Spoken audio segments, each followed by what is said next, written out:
വിജയേട്ടാ നമസ്കാരം. നമസ്കാരം.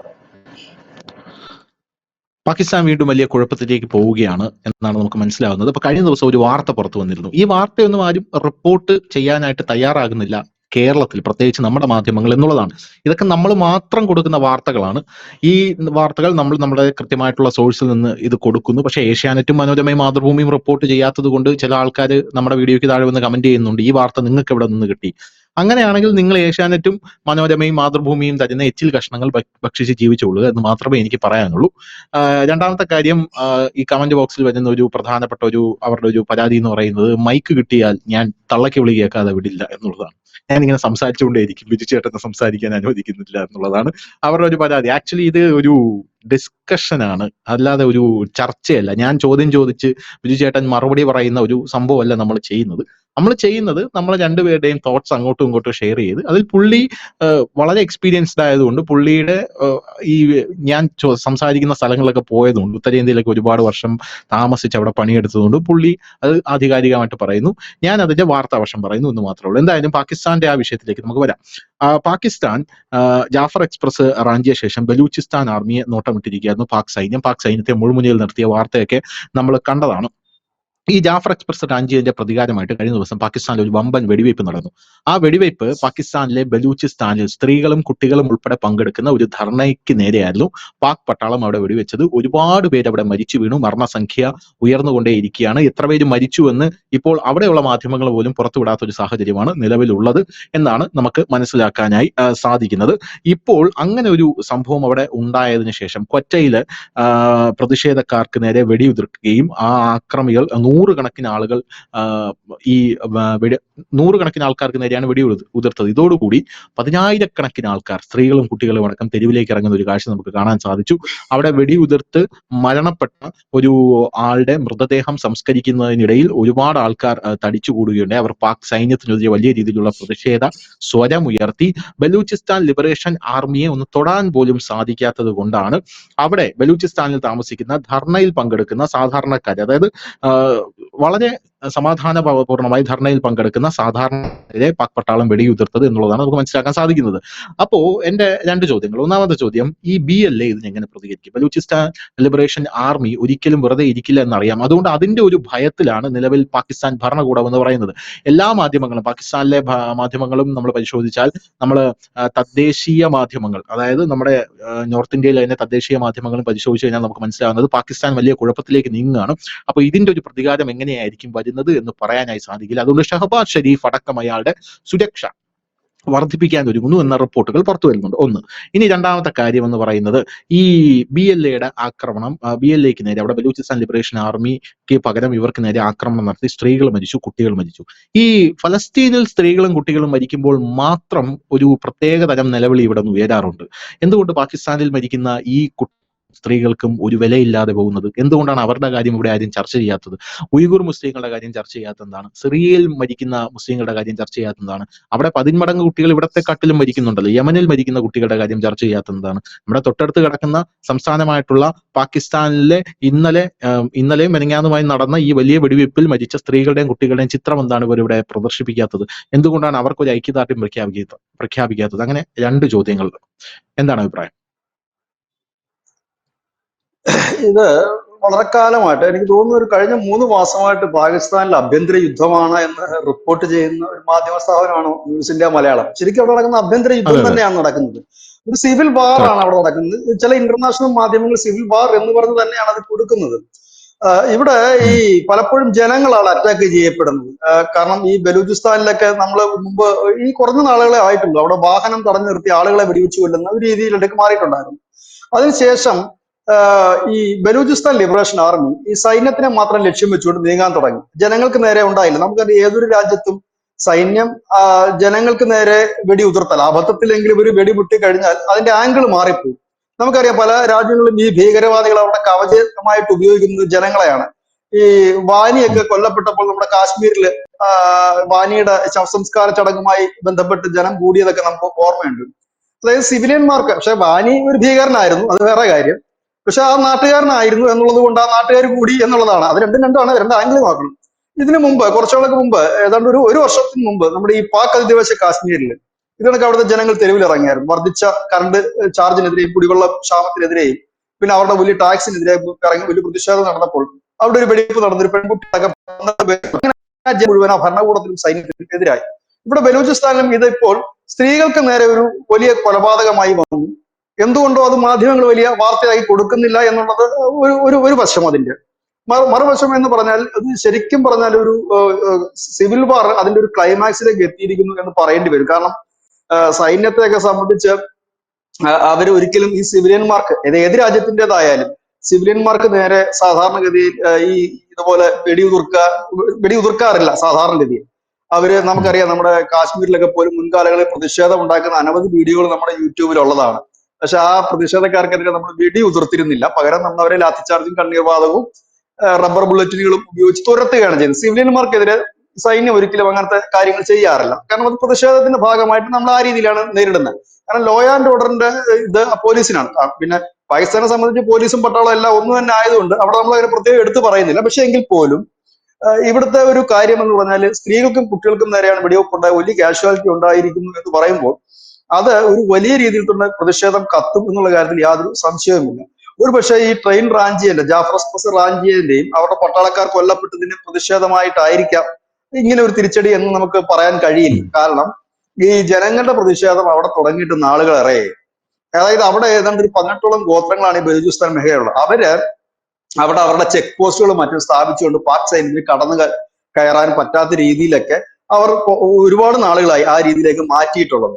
കാരണം അവിടുത്തെ ജനം അതിനും മാത്രം പൊറുതിമുട്ടി. കാരണം ഈ 1948 മുതൽ, അതായത് ഈ ബലൂചിസ്ഥാൻ പിടിച്ചെടുത്തത് മുതല് ഈ ബലൂചിസ്ഥാന് വേണ്ടി, കാരണം ഈ പാകിസ്ഥാൻ എപ്പോഴും ചെയ്യുന്നൊരു കാര്യം ഈ കാശ്മീർ വിഷയം അവർ ഉയർത്തുന്നുണ്ടെങ്കിൽ പോലും അവരുടെ സ്ഥലത്ത് ഈ ബലൂചിസ്ഥാൻ ആയാലും ഒപ്പം തന്നെ പാക് അധിനിവേശ കാശ്മീർ ആയാലും സിന്ധു പഞ്ചാബ് പ്രവിശ്യ ആയാലും ഒക്കെ ഇവരോടൊപ്പം ചേർത്തതിന് ശേഷം പിന്നെ അങ്ങോട്ട് തിരിഞ്ഞു നോക്കാത്തൊരു സ്ഥിതി. എന്നാൽ അവിടെ നിന്ന് ചൂഷണം ചെയ്യാൻ പറ്റുന്നതൊക്കെ ചൂഷണം ചെയ്യാൻ തിരിഞ്ഞു നോക്കാൻ പറ്റാത്ത സ്ഥിതി.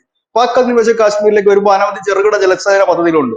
ഇവിടെ നിന്നുള്ള കറണ്ട് ഉത്പാദിപ്പിക്കുന്നു, അതുങ്ങൾക്ക് കറണ്ടില്ല. 14 മണിക്കൂറൊക്കെയാണ് പവർ കട്ട്, ഒടുക്കത്തെ വൈദ്യുതി ബില്ലുമാണ്. ഒപ്പം തന്നെ അവരുടെ പാക് അധിനിവേശ കാശ്മീർ വഴിയാണ് ചൈനയിൽ നിന്നൊക്കെ ഉള്ള ഉൽപ്പന്നങ്ങൾ കടന്നു പോകും. പക്ഷെ തീപിടിച്ച വിലയാണ് ഈ പാക് അധിനിവേശ കാശ്മീർ ഭക്ഷ്യ സാധനങ്ങൾക്ക് പോലും. കാരണം ഈ ചരക്കുകൾ വരുന്നത് ഇവരുടെ അതുവഴി. ഇത് ഇവർക്കിടയിൽ ഒരു വലിയ പ്രതിഷേധം പാക് അധിനിവേശ കാശ്മീരുണ്ട്. സമാനമായി തന്നെ ബലൂചിസ്ഥാൻ, കാരണം ബലൂചിസ്ഥാനികൾ അവരുടെ നാട് കൊള്ളയടിക്കുന്നു എന്നുള്ള ആ മുറവിളി തുടങ്ങി ഇന്നും ഇന്നലെയുമല്ല, 1948 മുതലേ അവർ ചെയ്യുന്നു. ഏറ്റവും ഒടുവിൽ ഇപ്പൊ ചൈന വന്ന് കയറി ഗദ്ദാർ തുറമുഖവും എയർപോർട്ടും ഇപ്പൊ ഇടനാഴിയും ഒക്കെ സ്ഥാപിച്ച് അവരുടെ നാട് ഇല്ലാതാക്കുന്നു എന്നൊരു വലിയ ചിന്താഗതിയുണ്ട്. അതിനൊരു പ്രധാന കാരണം അവിടുത്തെ പാക് ഭരണകൂടമായിരുന്നു. നാളിതുവരെ പാക് ഭരണകൂടം അവരുടെ ഒരു അടിമകളെ കണക്കാണ് ഇവരെല്ലാം കൊണ്ടു നടന്നിരുന്നത്. അത് തന്നെയാണ് അവിടുത്തെ പ്രധാന പ്രശ്നം. ഇപ്പൊ അത് അവസാന രംഗത്തേക്ക് കടക്കുന്നു, ജനങ്ങൾ തെരുവിലിറങ്ങും. ഈ കാഷ്വാലിറ്റി വളരെ ശക്തമാവുകയാണ് എങ്കിൽ ഇപ്പോ ഈ ബലൂചിസ്ഥാനിലെ സിവിലിയന്മാർ അല്ലെ സാധാരണപ്പെട്ട ജനങ്ങൾ ഒറ്റയ്ക്കല്ല എന്നുള്ളതാണ്. മുമ്പ് അവർക്ക് വേണ്ടി പോരാടാനായിട്ട് ഈ ബലൂചിസ്ഥാൻ ലിബറേഷൻ ആർമി പോലെ ബലൂചിസ്ഥാൻ ലിബറേഷൻ ഫ്രണ്ട് പോലെയുള്ള സംഘടനകളായിരുന്നു. ഇന്ന് സിന്ധ് പ്രവിശ്യയിൽ നിന്നുള്ള സിന്ധ് ആർമി എത്തുന്നുണ്ട്, പഞ്ചാബിന്റെ അവിടുത്തെ സംഘടനകളും രാഷ്ട്രീയ പാർട്ടികളും എത്തുന്നുണ്ട്. ഒപ്പം തന്നെ ഈ അഫ്ഗാനിസ്ഥാന്റെ ഔദ്യോഗിക സേന എന്ന് പറയുന്നത് തന്നെ താലിബാനാണല്ലോ. ആ താലിബാൻ പരസ്യമായി തന്നെ ഇവരെ പിന്തുണയ്ക്കുന്നു. ഇതിനിടയിൽ തെഹ്രിക്ക് താലിബാൻ എന്ന് പറയുന്ന പാകിസ്ഥാൻ വളർത്തിയെടുത്ത ഭീകര സംഘടന ഒരു വഴിക്ക് പണി നടത്തും. അതായത് ഇന്ന് ബലൂചിസ്ഥാൻ ജനങ്ങൾ ഇന്ന് ഒറ്റയ്ക്കല്ല എന്നുള്ളതാണ്. ഇപ്പോഴത്തെ ഈ ഒരു സാഹചര്യത്തിൽ പാകിസ്ഥാന് മുമ്പിലുള്ള ഒരേ ഒരു വഴി എന്ന് പറഞ്ഞു കഴിഞ്ഞാൽ ഇവിടം വിടുക എന്നുള്ളതാണ്. കഴിഞ്ഞ ദിവസം ഒരു വാർത്ത വന്നിരുന്നു, എത്ര മാധ്യമങ്ങൾ അത് കൊടുത്തു പറയാം, പാകിസ്ഥാൻ പട്ടാളത്തിൽ നിന്ന് അനവധി പേർ രാജിവെച്ച് പോകുന്നു എന്നുള്ള വാർത്തയാണ്. കാരണം നമുക്കറിയാം തൊഴിലില്ലായ്മ കൊണ്ട് പൊറുതി വിട്ടുന്ന ഒരു രാജ്യമാണ് പാകിസ്ഥാൻ. അവിടെ പട്ടാളത്തിൽ കിട്ടിയ ജോലി രാജിവെച്ച് പോകുന്നു. അതിന്റെ പ്രധാന കാരണം ഈ സുരക്ഷിതത്വമില്ല, പട്ടാളക്കാർക്ക് സുരക്ഷിതത്വമില്ല. അത് ഒരുപക്ഷെ വളരെ രസകരമായിട്ട് തോന്നാം, പട്ടാളക്കാർക്ക് സുരക്ഷിതത്വമില്ലാതെ രാജിവെച്ച് പോകുന്ന ഒരുപക്ഷെ പാകിസ്ഥാനിൽ മാത്രമായിരിക്കും നമുക്ക് കേൾക്കാൻ കഴിയുന്നത്. അത് ഈ ബലൂചിസ്ഥാൻ സിന്ധു പ്രവിശ്യയിലേക്ക് അപ്പോയിന്റ് ചെയ്യുന്ന പട്ടാളക്കാര് അവിടെ പോകാൻ തയ്യാറാകുന്നില്ല. അവർ ജോലി റിസൈൻ ചെയ്യാണ്. പലയിടത്തും പാകിസ്ഥാൻ ചെക്ക് പോസ്റ്റുകളോ മറ്റു കാര്യങ്ങളോ ഒന്നും തന്നെ ഇല്ല. പാക് പട്ടാളം കടന്നു പോകുന്നിടത്തൊക്കെ ഈ മൈനുകളും മറ്റും പാകിക്കൊണ്ട് അവരെ തകർക്കുന്ന രീതിയിലേക്കാണ് കാര്യങ്ങൾ പോകുന്നത്. ഒരു ഒട്ടും സുരക്ഷിതമല്ലാത്തൊരു കാര്യം. പിന്നെ എനിക്ക് മനസ്സിലാകാത്തൊരു കാര്യം, സാധാരണയിൽ ഇത്രത്തോളം രംഗം വഷളാകുമ്പോൾ പാക് പട്ടാളം ഭരണം പിടിച്ചെടുക്കുന്ന ഒരു രീതി പാകിസ്ഥാനിലുണ്ട്. പക്ഷെ ഇത്തവണ പട്ടാളം അതിന് മുതിരുന്നില്ല എന്നുള്ളതാണ് ശ്രദ്ധേയമായ കാര്യം. അത് സൂചിപ്പിക്കുന്നത് ഒരുപക്ഷെ പട്ടാളത്തിനകത്തുള്ള ആഭ്യന്തര കലഹം തന്നെയായിരിക്കാം. മുമ്പെന്ന് പറഞ്ഞാൽ ഈ പട്ടാളത്തെ ഒന്നിപ്പിച്ച് നിർത്താൻ അതിനൊരു നവാസ് ഷെരീഫ് ഇല്ലെങ്കിൽ അങ്ങനെയുള്ള നവാസ് ഷെരീഫിനെ പോലുള്ള ഇല്ലെങ്കിൽ അങ്ങനെയൊക്കെയുള്ള ആളുകൾ ഉണ്ടായിരുന്നു. ഇന്ന് അതും ഇല്ലാതായിരിക്കുന്നു എന്നുള്ളതാണ്. ഒരുപക്ഷെ എനിക്ക് തോന്നുന്നു ഇമ്രാൻഖാൻ ജയിലിൽ നിന്ന് ഇറങ്ങിക്കഴിഞ്ഞാൽ ഇമ്രാൻഖാൻ ഒരു ലീഡർഷിപ്പിലേക്ക് ചിലപ്പോൾ വന്നേക്കാം. ഇല്ലെങ്കിൽ പാക് പട്ടാള മേധാവികൾ തമ്മിലുള്ള ഒരു കുടിപ്പകയായിരിക്കാം അവർക്കിടയിൽ ഒരു ഐക്യക്കുറവ് ഉണ്ടാകുന്നത്. മുമ്പ് അങ്ങനെ ആയിരുന്നില്ല. അവര് ഒരു ഐക്യത്തോടു കൂടി നിന്നിട്ട് ഈ ഭരണം പിടിച്ചെടുക്കുന്ന ഒരു രീതിയാണ്. ഇന്നിപ്പോ അത് കാണാനില്ല, ഒന്നാമത്തെ കാര്യം. രണ്ടാമത്തേത് ഇങ്ങനത്തെ ഒരു സ്ഥിതിവിശേഷം പോകുന്നു. കഴിഞ്ഞ ദിവസമാണ് അവര് അഫ്ഗാനിസ്ഥാനുമായിട്ട് ചർച്ച നടത്തിയിരുന്നു പാകിസ്ഥാൻ, കഴിഞ്ഞ ആഴ്ചയിലായിരുന്നു. അതിനകത്ത് അവരുടെ ഇടനാഴികൾ അടച്ചുപൂട്ടിയിട്ട് ദിവസങ്ങളായി. അപ്പൊ അതുകൊണ്ട് കച്ചവടം ഒന്നും നടക്കുന്നില്ല. അപ്പൊ ഇടനാഴി തുറക്കണമെന്ന് പറഞ്ഞു. അപ്പോ അഫ്ഗാനിസ്ഥാൻ പറഞ്ഞു ഇടനാഴി തുറക്കാമെന്നവര് പറഞ്ഞുവെങ്കിൽ പോലും അവിടെ ഈ അഫ്ഗാനിസ്ഥാൻ പണിയുന്ന സൈനിക ചെക്ക് പോസ്റ്റ് ഉണ്ട്, അതിന്റെ പണി നിർത്തിവിടണമെന്ന് പാകിസ്ഥാൻ ആവശ്യപ്പെട്ടപ്പോൾ അഫ്ഗാനിസ്ഥാൻ പറഞ്ഞത് പോയി പണി നോക്കൂ, ഞങ്ങൾക്ക് അത് നടക്കില്ല എന്നാണ് പറഞ്ഞത്.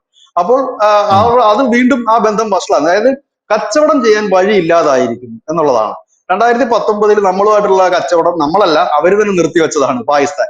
പ്രത്യേകിച്ച് ഇതുമൂലം ബുദ്ധിമുട്ട് അനുഭവിക്കുന്ന വൻകിട കച്ചവടക്കാരല്ല. ഈ 5000 കിലോ മുതൽ 50,000 കിലോ വരെ, ഇല്ലെങ്കിൽ എന്താ പറയുന്നത്, അങ്ങനെയൊക്കെയുള്ള ഉരുളൻകിഴങ്ങായാലും സവോളയായാലും വെളുത്തുള്ളി ആയാലും ഉപ്പായാലും ഒക്കെ അങ്ങോട്ടും ഇങ്ങോട്ടും കയറ്റുമതി ചേരുന്ന ഇടത്തരക്കാരായ ഈ പറയുന്ന വ്യാപാരികളുണ്ട്. ചില്ലറ വ്യാപാരികൾ എന്നല്ല അവരെ നമ്മൾ പറഞ്ഞ ഇടത്തര. ഈ ബംഗ്ലാദേശിന് സമാനമായ സ്ഥിതി അതാണ്. ഈ വൻകിട വ്യാപാരികൾ എന്ന് പറയുന്ന വേറൊരു ലെവലാണ്. ഒരു വലിയ കയറ്റുമതി ഇറക്കുമതി ചെയ്യുന്നത്. ഇവരങ്ങനെയല്ല, ട്രക്കുകൾ വഴി അങ്ങോട്ടും ഇങ്ങോട്ടും കച്ചവടം ചെയ്യുന്നവരാണ്. ഇത് തന്നെയാണ് അഫ്ഗാനിസ്ഥാനിലേക്കും അങ്ങോട്ടും ഇങ്ങോട്ടും കച്ചവടം ചെയ്യുന്നവരുടെ കഞ്ഞുകൂടിയാണ് കിട്ടുന്നത്. ഇത് എന്ത് പറ്റും, രാജ്യത്ത് സാമ്പത്തിക അരക്ഷിതാവസ്ഥ ഉണ്ടാക്കും, പണപ്പെരുപ്പ് നിരക്ക് കൂടും, പൊതുവെ തൊഴിലില്ലാത്ത ഒരു ഇടം കൂടിയാണ്. ഇങ്ങനെയൊക്കെ വരുമ്പോഴാണ് സ്വാഭാവികമായി ജനം തെരുവിലിറങ്ങുന്നതും വലിയ സംഘർഷത്തിലേക്ക് പോകുന്ന ഒരു സാഹചര്യം വരുന്നു. ഇപ്പൊ കൂടുതൽ രൂക്ഷമായിരിക്കുന്നു. എന്താണ് ഇനി സംഭവിക്കുക? കാരണം ഇപ്പോഴും ഈ മാധ്യമങ്ങൾ എന്തുകൊണ്ടാണ് അവിടുത്തെ വാദങ്ങൾ ഹൈലൈറ്റ് ചെയ്ത് കൊടുക്കാത്തത് എന്ന് മാത്രം മനസ്സിലാകുന്നില്ല. പക്ഷെ അത് വളരെ എന്താ പറയുക, ഇപ്പൊ നമ്മള് ധനുഷ് പറഞ്ഞത് ശരിയാണ്. നമ്മള് ഗസയിലേക്ക് നോക്കുന്നുണ്ട്, സിറിയയിലേക്ക് നോക്കുന്നുണ്ട്, എല്ലായിടത്തും നോക്കുന്നുണ്ട്. പക്ഷെ നമ്മുടെ തൊട്ടടുത്ത അയൽ രാജ്യമായ പാകിസ്ഥാനിലേക്ക് നമ്മൾ നോക്കുന്നില്ല. അവിടെ അതിനും മാത്രം വലിയ രൂക്ഷമായ സംഘർഷമാണ് നടക്കുന്നത്. അവിടെ ദിനം പ്രതി ആളുകൾ കൊല്ലപ്പെട്ടുകൊണ്ടിരിക്കുന്ന ഒരു കാഴ്ചയാണ്. ഒരുപക്ഷെ എനിക്ക് തോന്നുന്ന ആ ട്രെയിൻ റാഞ്ചിലായതുകൊണ്ട് മാത്രമായിരിക്കാം അതൊരു വലിയ വാർത്തയായി മാറിയത്. അതിനിടയിലാണ് നമ്മുടെ ജമ്മു കാശ്മീരിലേക്ക്, അതായത് ഇന്റർനാഷണൽ ബോർഡർ വഴി കത്വ മേഖലയിലേക്ക് 7ഓളം ജെയ്ഷെ മുഹമ്മദ് ഭീകരർ നുഴഞ്ഞു കയറിയിരിക്കുന്നത്. അതായത് പാകിസ്ഥാൻ ഇപ്പൊ ശ്രമിക്കുന്നത് എങ്ങനെയെങ്കിലും അവരുടെ ജനശ്രദ്ധ തിരിച്ചുവിടുന്നതിന്റെ ഭാഗമായിട്ടാണ് ഇപ്പോൾ നുഴഞ്ഞുകയറ്റം നടത്തിയിരിക്കുന്നത്. പക്ഷെ ഇപ്പോൾ ഇന്ത്യയുടെ ഒരു ഭാഗത്ത് ശക്തമായ ഒരു ആക്രമണം കൂടി ഉണ്ടാകുകയാണെങ്കിൽ ഈ ഒരു അവസ്ഥയിൽ പാകിസ്ഥാൻ അത് താങ്ങാൻ പറ്റില്ല എന്നുള്ളതാണ് യാഥാർത്ഥ്യം. പക്ഷെ പാകിസ്ഥാൻ കരുതുന്ന അതല്ല, ഇന്ത്യയുടെ ഭാഗത്ത് പ്രകോപനം ഉണ്ടായിക്കഴിഞ്ഞാൽ ഇന്റർനാഷണൽ അറ്റൻഷൻ മുഴുവൻ ഈ അതിർത്തിയിലേക്ക് കേന്ദ്രീകരിക്കുക. അപ്പൊ ഈ പാകിസ്ഥാനിലുള്ള ആഭ്യന്തര വിഷയങ്ങളിൽ നിന്ന് വ്യതിചലിക്കുക, അല്ലെങ്കിൽ അതിൽ നിന്ന് മാറിപ്പോകാൻ വേണ്ടിയിട്ട്, അതായത് നമ്മൾ ശ്രദ്ധ മാറ്റുക എന്ന് പറയത്തില്ലേ, അതിനു വേണ്ടിയിട്ടുള്ള ശ്രമം മാത്രമാണ് പാകിസ്ഥാൻ നടത്തുന്നത്. അതുകൊണ്ടായിരിക്കാം ഇന്ത്യ കരുതലോടെ നീങ്ങുന്നത്. ഒരു വലിയ തിരിച്ചടിയിലേക്കോ സർജിക്കൽ സ്ട്രൈക്കിലേക്കോ ഒന്നും നീങ്ങാതെ നമ്മൾ അല്പം ഒതുങ്ങി നിൽക്കുന്നതിന്റെ കാര്യം നമ്മൾ കാരണം അവൻ മുതലെടുക്കേണ്ട എന്ന് കരുതിയിട്ടാണ്. കാരണം ഇന്ത്യൻ അതിർത്തിയിൽ പ്രശ്നമാണ് എന്ന് വലിയ രീതിയിൽ തന്നെ വാർത്തകൾ വരുമ്പോൾ അവിടുത്തെ ജനങ്ങളെ ഒന്നിപ്പിച്ച് നിർത്താൻ ഒരു പരിധിവരെ പാകിസ്ഥാന് കഴിയും. നമ്മുടെ രാജ്യത്തിനെതിരെ ആക്രമണം വരുന്നു, നമ്മൾ ഒന്നിച്ചു നിൽക്കേണ്ട സമയമായി, ഇന്ത്യ ആക്രമിക്കും എന്നൊരു വികാരം ഉണ്ടാക്കാൻ കഴിയും. ആ വികാരത്തിന് ഇപ്പൊ ഇന്ത്യ ഇരയിട്ട് കൊടുക്കണ്ട എന്ന് കരുതിയിട്ടായിരിക്കാം, അല്ലെങ്കിൽ ഇന്ത്യ വളം വെച്ച് കൊടുക്കണ്ട എന്ന് കരുതിയിട്ടായിരിക്കാം ഇന്ത്യ ആ ഒരു അറ്റാക്കിന് പോകാത്ത. സാധാരണഗതിയിൽ ഈ അതിർത്തി കടന്നൊക്കെ എത്തിക്കഴിഞ്ഞാൽ തിരിച്ചടി നല്ല രീതിയിൽ പോകേണ്ടതാണ്. പോകാത്തതിന് കാര്യം ഇതായിരിക്കാം അവര്. പക്ഷെ കാരണം പാക് അധിനിവേശ കാശ്മീരിൽ വലിയ രീതിയിലുള്ള പ്രക്ഷോഭം നടക്കുന്നുണ്ട്, വലിയ സംഘർഷം നടക്കുന്നുണ്ട്. പക്ഷെ അവിടെ ഇതിനൊക്കെയുള്ള കലാപമായി മാറിയിട്ടില്ല. പക്ഷെ അക്ഷരാർത്ഥത്തിൽ ബലൂചിസ്ഥാൻ മേഖല സിവിൽ വാറിലാണ് എന്ന് തന്നെ നമുക്ക് കൃത്യമായി തന്നെ പറയാൻ കഴിയും. ആഭ്യന്തര യുദ്ധം എന്ന് തന്നെ പറയാൻ കഴിയും. ആഭ്യന്തര സംഘർഷം വേറെയാണ്, ആഭ്യന്തര കലാപം വേറെയാണ്. പക്ഷെ ആഭ്യന്തര യുദ്ധം ഇതിനൊക്കെ അപ്പുറത്തേക്കാണ്. യുദ്ധം തന്നെയാണ്. ഒരു രാജ്യത്തിനകത്ത് ഇരു വിഭാഗങ്ങൾ നടത്തുന്ന യുദ്ധത്തെയാണ് യുദ്ധം എന്ന് പറയുന്നത്. ഇപ്പൊ ഒരു കല്ലേറോ ദീപപ്പോ നടത്തുന്ന കല്ലല്ലോ ഇത്. പരസ്പരം റോക്കറ്റ് ലോഞ്ചറുകളും മൈനുകളും ബോംബുകളും ഒക്കെ ഉപയോഗിച്ച് പരസ്പരം അങ്ങോട്ടും ഇങ്ങോട്ടും വലിയ രീതിയിൽ തന്നെ കാഷ്വാലിറ്റി വരുത്തുന്ന രീതിയിലേക്കുള്ള ആക്രമണമാണ് നടക്കുന്നത്. ട്രെയിനൊക്കെ റാഞ്ചിക്കൊണ്ട് പോവുക, അതിനകത്തുള്ള 215ഓളം വരെ സൈനികരെ കൊലപ്പെടുത്തുക, സ്ത്രീകൾ, നൂറുകണക്കിന് സ്ത്രീകൾക്ക് നേരെയാണ് വെടിയുതിർത്തത്. എത്ര പേര് കൊല്ലപ്പെട്ടിട്ടുണ്ടെന്ന് നമുക്ക് ഇതുവരെ കൃത്യമായ വിവരങ്ങളൊന്നും തന്നെ ഇല്ല. പാക് മാധ്യമങ്ങൾ ഇപ്പൊ ജിയോ ന്യൂസ് ഒക്കെയാണ് അവരുടെ കൂടുതലും വാർത്തകൾ. അവരുടെ ഒരു ഒഫീഷ്യൽ മീഡിയ എന്ന് പറയാൻ ജിയോ ന്യൂസ് ഒക്കെയാണ് പാകിസ്ഥാൻ. അവരൊന്നും ആ ഒരു വാർത്ത അത്രയും വേണ്ടി ഹൈലൈറ്റ് ചെയ്ത് കൊടുത്തിട്ടുമില്ല. ചിലപ്പോൾ വരും ദിവസങ്ങളിൽ അറിയാൻ കഴിയുമായിരിക്കാം. അവിടെ എന്തായാലും ഒരു ശരിക്കും എന്താണ് പറയുന്നത്, ഒരു മോണിറ്ററിങ് നടക്കുന്നുണ്ട് മാധ്യമങ്ങൾക്ക്, ഒരു സെൻസറിങ് നടക്കുന്നുണ്ട്. അതുകൊണ്ടായിരിക്കാം കൂടുതൽ വിവരങ്ങൾ വരാത്തത്. പിന്നെ അവിടുത്തെ വാർത്തകളൊക്കെ കൂടുതൽ ഹൈലൈറ്റ് ചെയ്തിരിക്കുന്ന മാധ്യമങ്ങൾ കൂടുതലും അൽ ജസീറ അടക്കമുള്ള മാധ്യമങ്ങളാണ്. അവർ നോമ്പ് കാലം ആയതുകൊണ്ടാണ് ഇത് ഹൈഡ് ചെയ്യുന്നത് അറിയത്തില്ല. ഇനി അതോ അത് കൂടുതൽ കൊടുക്കണ്ട, കാരണം ഇപ്പോൾ പ്രത്യേകിച്ച് നമ്മുടെ മാധ്യമങ്ങൾ അതുകൊണ്ടാണോ, നോമ്പ് കാലമായത് കൊണ്ടാണോ ഇത് ഹൈഡ് ചെയ്തത്? അത് അങ്ങനെയും വരാൻ സാധ്യതയുണ്ട്. ഒരു പക്ഷെ അതിനും സാധ്യതകളുണ്ട്. കാരണം ഇപ്പൊ ഈ നെഗറ്റീവായിട്ട് വാർത്താ സമയത്ത് പോകണ്ടെന്ന് കരുതുന്ന ആകാം. ഇല്ലെന്നുണ്ടെങ്കിൽ ഈ പാക് മാധ്യമങ്ങൾ കൂടുതലായിട്ട് വാർത്തകൾ പുറത്തേക്ക് വിടുന്നില്ല, സെൻസർ ചെയ്യുന്നു എന്ന് വേണം കരുതാം. അങ്ങനെയാണ് സാധാരണഗതിയിൽ അല്ല, ഇവിടെയുള്ള ഒരു സെൻസർഷിപ്പ് സാധാരണ ഒരു എല്ലായിടത്തും ഉണ്ട്. സുഡാപ്പിയുടെ ഒരു മൈൻഡ് സെറ്റ് ഞാൻ പരിശോധിക്കുമ്പോണ്ടല്ലോ, ഈ സാധാരണ സുഡാപ്പിക്ക് ഫലസ്തീൻകാരുടെ മേല് എന്തെങ്കിലും ഒരു സംഭവം വന്നു കഴിഞ്ഞാൽ വലിയ വിഷമമാണ്. ഈ അടുപ്പ് കൂട്ടി ചർച്ചയൊക്കെ കാണണമല്ലോ, എന്തൊരു വിഷമമാണ് അവന്മാർക്കൊക്കെ. പക്ഷെ ഇവിടെ പാകിസ്ഥാനിൽ അതേ, അവിടെയും മരിക്കുന്നത് സ്ത്രീകളാണ്, കുട്ടികളാണ്, അവർക്ക് നേരെയാണ് വെടിയുതിർക്കുന്നത്. അപ്പൊ അങ്ങനെയുള്ളൊരു സാഹചര്യത്തിൽ ഇവർക്ക് ഒരു വിഷമവും തോന്നുന്നില്ല എന്നുള്ളതാണ് വേറൊരു കാര്യം. എന്നാൽ യവന്മാർക്ക് നേരെ എന്തെങ്കിലും പ്രതിഷേധം വന്നു കഴിഞ്ഞാലോ, ഇവിടെയുള്ള പണ്ടത്തെ പോപ്പുലർ ഫ്രണ്ടുകാരന്മാർക്കൊക്കെ നേരെ പ്രതിഷേധം വരുമ്പോൾ ചേട്ടൻ അറിയാമല്ലോ, NIA ഒക്കെ വരുമ്പോൾ സ്ത്രീകളെയും കുട്ടികളെയൊക്കെയാണ് പിടിച്ച് ഫ്രണ്ടിൽ നിർത്തുന്നത്. അങ്ങനത്തെ ഭീരുക്കളാണ് അവന്മാരും. അതെന്താ അങ്ങനെ സംഭവിക്കുന്നത്? അത് ഇവരുടെ ഈ നിലപാട് തന്നെയാണ് പാകിസ്ഥാന്റെ. ആ നിലപാട് കൊണ്ടാണ് ഈ പ്രശ്നം മുഴുവൻ ഉണ്ടായത്. ഇവർക്ക് ഇത് ഉം. ഇപ്പോഴും കാര്യം മനസ്സിലായില്ല. അവിടെയുള്ള ഗോത്രവർഗ മേഖല, ഗോത്രവർഗങ്ങളാണ് 18%. അതായത് ഇവന്മാരല്ല, പാകിസ്ഥാനികളുമായിട്ട് യാതൊരു ബന്ധവും ഇല്ലാത്തവരാണ്. അതായത് ഇവരുടെ ഭാഷയിൽ പറഞ്ഞാൽ കൃത്യമായ മുസ്ലിങ്ങളല്ല എന്ന് തന്നെ പറയാം. ഇവരുടെ ആചാരങ്ങൾ സിസ്റ്റമായിട്ട് പോകുന്നവരല്ല. അത് വ്യത്യസ്തമായ ആചാരങ്ങളും ഉം. കാര്യങ്ങളും പോകുന്ന ഗോത്രവർഗ വിഭാഗത്തിൽപ്പെടുന്ന ഇവരെല്ലായിടത്തും അങ്ങനെയുള്ളവരെ രണ്ടാം കിട പൗരന്മാരായിട്ടല്ലേ കാണുന്നത്. ഇവർക്കിടയിലുള്ള മതമാണ് ഇപ്പൊ ക്ലാസിഫിക്കേഷനെ പ്രശ്നം. കുറിച്ച് നമ്മൾ കഴിഞ്ഞ ദിവസം നമ്മൾ വിശദമായി തന്നെ പറഞ്ഞു. ഇറാന്റെ കാര്യം പറയുമ്പോൾ ഇറാനും ഗൾഫ് രാഷ്ട്രങ്ങളും തമ്മിലുള്ള എന്തെങ്കിലും ഒരു തർക്കം വരുമ്പോൾ നമ്മൾ ശ്രദ്ധിച്ചു നോക്കി, ഈ ഗൾഫ് രാഷ്ട്രങ്ങൾ മറ്റ് അറബ് രാഷ്ട്രങ്ങൾക്കൊപ്പം ഇവിടെ ഉള്ളവരെല്ലാവരും നിലവിലുള്ളപ്പോൾ ഇറാനെതിരെ ആരും നിൽക്കില്ല. കാരണം അവിടെ വരുമ്പോൾ ഉം. ഇവർക്ക് കൃത്യമായിട്ടുള്ള ചേരിതിരിവുണ്ട്. നേരെ മറിച്ച് ഇപ്പുറത്ത് വരുമ്പോൾ ഇസ്രായേൽ എന്ന് പറയുമ്പോൾ ജൂതനും മറ്റേത് മുസ്ലിംസും ആണ് എന്നുള്ള ഒരു വ്യത്യാസം അവിടെ കാണും. എല്ലായിടത്തും ഉണ്ട്. സിറിയയിൽ വരുമ്പോൾ ഈ പ്രശ്നങ്ങൾ വരുന്നില്ല. കാരണം എന്താണ്? ഒരിടത്ത് ഷിയയാണ്, ഒരിടത്ത് മറ്റേ ഈ ഈ ISIS സുന്നി സുന്നി. വിഭാഗങ്ങൾ മറ്റുള്ളവരാണ്. അങ്ങനെ അവർ രണ്ട് വിഭാഗങ്ങൾ. അങ്ങനെയുള്ളിടത്ത് ഇവർ കൃത്യമായി തന്നെ അതിന്റെ ഒരു വേർതിരിവ് കാണിക്കാറുണ്ട്. ഇവിടെ തന്നെയാണ് ഉയ്ഗൂർ മുസ്ലിങ്ങളുടെ കാര്യത്തിൽ അവർ കാണിക്കുന്നത് അങ്ങനെ തന്നെയാണ്. നേരെ മറിച്ച് റോഹിംഗ്യകളുടെ കാര്യം വരുമ്പോൾ ഇവർ നേരെ തിരിച്ച് കാണിക്കുന്നുണ്ട്. അത് എല്ലായിടത്തും കൃത്യമായി തന്നെ അവരത് കാണിക്കുന്നുണ്ട്. ഇപ്പൊ പാകിസ്ഥാനിൽ ഇതായത് കൊണ്ട് തന്നെയാണ്. അതായത് ഗോത്രവർഗമാണ്, ഷിയാകൾ ഏറ്റവും കൂടുതലുള്ള പ്രദേശമാണ് ബലൂചിസ്ഥാൻ, ഈ സിന്ധികൾ ഏറ്റവും കൂടുതൽ പ്രദേശമാണ് ഈ പറയുന്ന സിന്ധ് പഞ്ചാബ് പ്രവിശ്യ. അവിടൊക്കെ കൃത്യമായി ഇത് തന്നെയാണ് അവിടുത്തെ പ്രശ്നവും.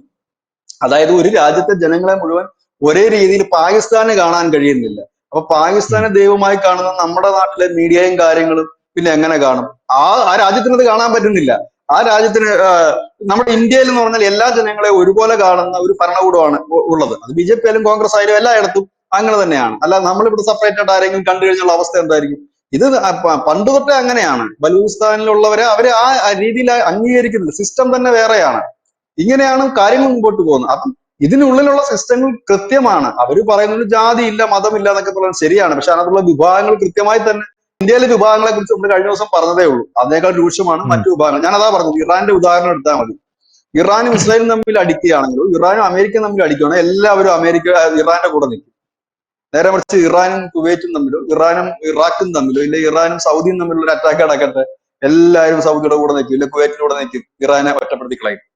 ഇതെല്ലായിടും ഇതൊരു ജിയോ പൊളിറ്റിക്സിന്റെ ഭാഗം മാത്രമല്ല, ഇതിനകത്തൊരു ക്ലാസിഫിക്കേഷൻ ഭയങ്കരമാണ്. ഇതില് ഭയങ്കരമായിട്ട് ക്ലാസിഫിക്കേഷൻ ഉണ്ട്. അതുകൊണ്ടാണല്ലോ ഇപ്പൊ ഇല്ലെങ്കിൽ ഇല്ല ഇതൊന്നും വേണ്ട. ഇപ്പൊ ഇന്ത്യ കൊണ്ടുവന്ന ചെറിയ പണി നടത്തിയാലും മതി ബലൂചിസ്ഥാൻ, അതെല്ലാം മാറും. മാധ്യമങ്ങളുടെ എല്ലാം ചർച്ച മാറിപ്പോകും. വലിയ രീതിയിൽ ഇന്ത്യ അറ്റാക്ക് ചെയ്യുന്നു, കൊല്ലുന്നു എന്നൊക്കെ അവർ അന്നേരം പറയും.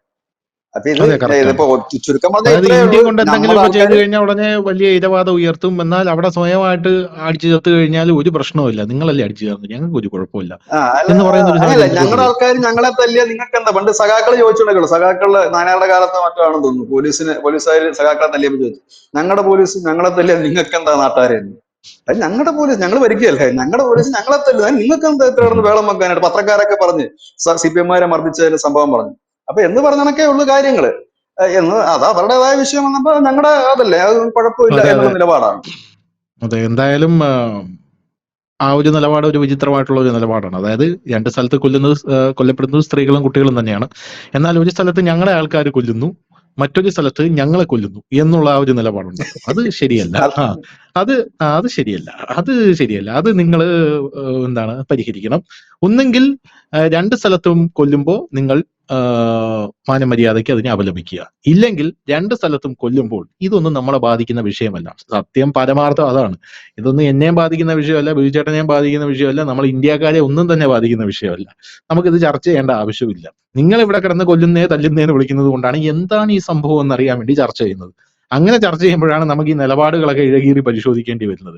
അങ്ങനെ പരിശോധിക്കുമ്പോഴാണ് യഥാർത്ഥത്തിൽ സേവ് ഗാസയൊക്കെ ഷേവ് ഗാസയായി മാറുന്നത് എന്നുകൂടെ നമുക്ക് പറയേണ്ടി വരുന്നത്. 2014 മുമ്പ് സേവ് ഗാസ എന്ന് പറഞ്ഞാൽ വളരെ സീരിയസ് ആയിട്ട് ഇവിടെയുള്ള ഓരോ മതസ്ഥരും കണ്ടുകൊണ്ടിരുന്ന ഒരു വിഷയമാണ്. പക്ഷെ 2014 ശേഷം കാര്യങ്ങൾ മാറി, ഡിജിറ്റൽ യുഗം വന്നു. എന്താണ് അവിടെ നടക്കുന്നത് എന്ന് കൃത്യമായിട്ട് മനസ്സിലായി തുടങ്ങി. ഇവിടെ ഓരോ മുക്കിലും മൂലയിലും ജൂതനെ കൊല്ലണം, തല്ലണം, മറ്റത് വരും, മറിച്ചത് വരും, ഈ യുഗം വരും, ആ യുഗം വരും എന്നൊക്കെ എഴുതി വെച്ചിരിക്കുന്ന കണ്ടപ്പോൾ ആൾക്കാർക്ക് തോന്നി ഇതെന്താണ് സംഭവം എന്ന് പഠിക്കണമെന്ന് തോന്നി. അങ്ങനെ പഠിച്ചാണ് ഇപ്പൊ ഇതുവരെ എത്തി നിൽക്കുന്നത്. അതുകൊണ്ട് എല്ലാം ബാലൻസ്ഡ് ആണെങ്കിൽ ബാലൻസ്, ഇല്ലെങ്കിൽ ഒരു കാര്യത്തിൽ ഇടപെടാൻ പോകാതിരിക്കുക എന്ന് പറഞ്ഞുകൊണ്ട് നമുക്ക് നിർത്താം. താങ്ക് യു ചേട്ടാ, താങ്ക് യു സോ മച്ച്.